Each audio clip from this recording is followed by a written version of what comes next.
Hey guys, Ashley with Techno Buffalo here. We are checking out iOS 7, and there's some things now that iOS 7 has gone live that people are not huge fans of, or they want to adjust. So we're going to adjust 10 small things in iOS 7 to change your experience. The first thing people might want to adjust is parallax. So this is the thing that causes the screen to have a little bit of depth where the wallpaper is. So when you move the screen around, you might be able to see that the background kind of shifts. If you don't want that to happen, that's okay. You can totally fix that. All you have to do is go into settings, and you actually want to go into general and accessibility. It's in accessibility. And from there, you want to look for reduce motion. So when you tap on reduce motion, just go ahead and toggle that, and it will kill off the parallax effect. Well, the next thing you might want to do is shut off Control Center for certain apps. So let's say you play games, or there's something in particular that you don't want to draw Control Center up for. So we want to go back into settings, and from there we just have to go to Control Center. And from here you can choose access on lock screen. So if you want to have Control Center on your lock screen, you can turn that on or off, or access with an app. So if we want to shut that off so that we can't actually access Control Center in an app, you can do that. A lot of people have been talking about battery life in iOS 7, and if you want to shut off something that might help your battery life, you can head into your settings and shut off background app refresh. So this is in settings and in general. So if you go there and you look, you can see there's background app refresh. If you tap on that, you have a couple of options here. So you can completely disable background app refresh by toggling this off or on.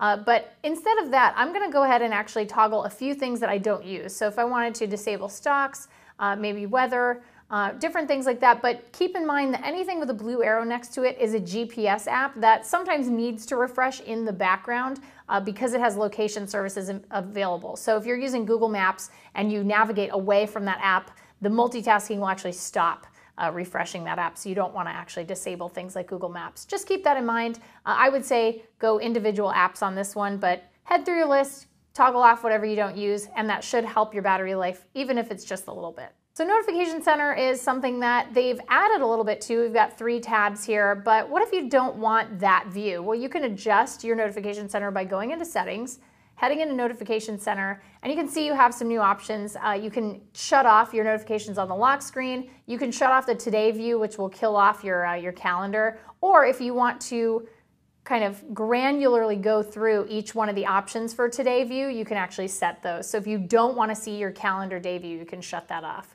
Another thing that automatically turns on in iOS 7 is auto app updates. If you want to shut that off because, sometimes you don't want to automatically update an app, it might be broken, there could be a bug. All you have to do is go into your settings and you want to look for iTunes and App Store. From there, you'll have a couple of options. You can show all of your music and videos and all that good stuff, but here's what you're looking for: automatic downloads. If you want to do app updates, you can do that here. If you want to shut that off, you can. You can also shut off automatic downloads for music and apps, just in case if it's something you're interested in. Those are some other options that you have available to toggle on or off to your liking.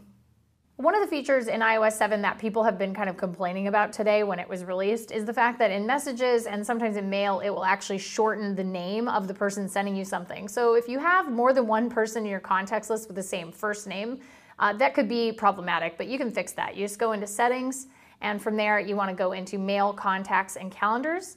And from there, you're going to scroll down and you are going to look for short name. So here is short name. You can see there are some different options. I'll go ahead and pick first name and last initial because I like short name, but I want to make sure that I sort of know exactly who is messaging me.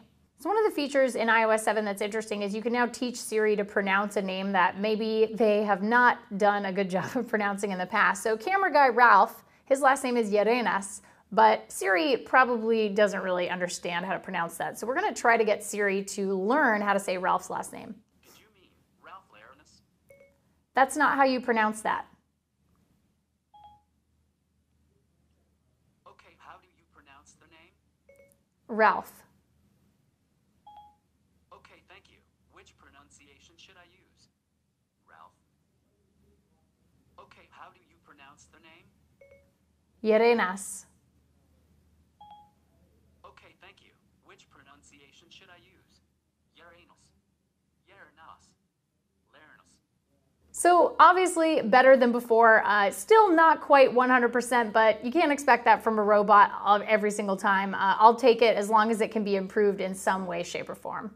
iOS 7 uses Bing as the search default. We're gonna just look this up really quick just to double check. Find images of buffalo. Okay, I found this on the web. So there's Bing right there. And of course we can look on Twitter and all this good stuff. But what if you wanted to search via Google? What if you weren't a fan of Bing? You could then say, Google images of buffalo. Searching Google for images of buffalo.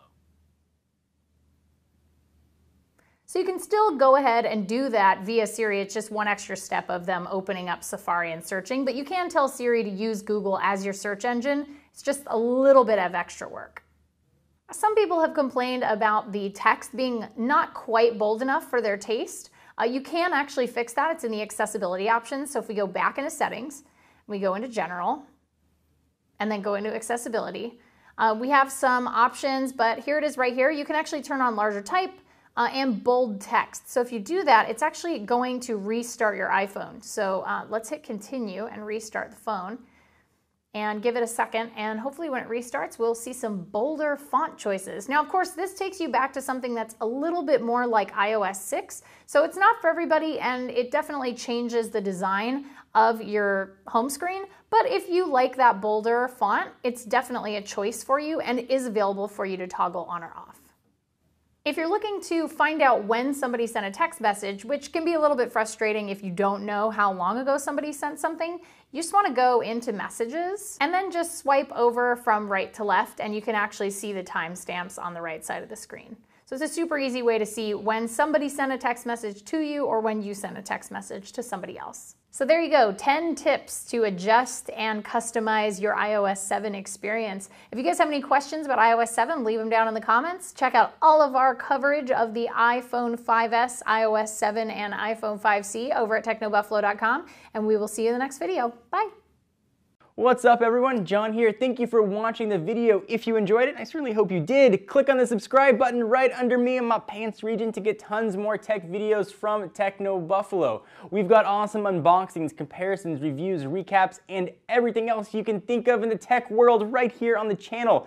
Join the herd today! If you want to check out some more content, just click right over this way to see some other recent videos. See you guys next time.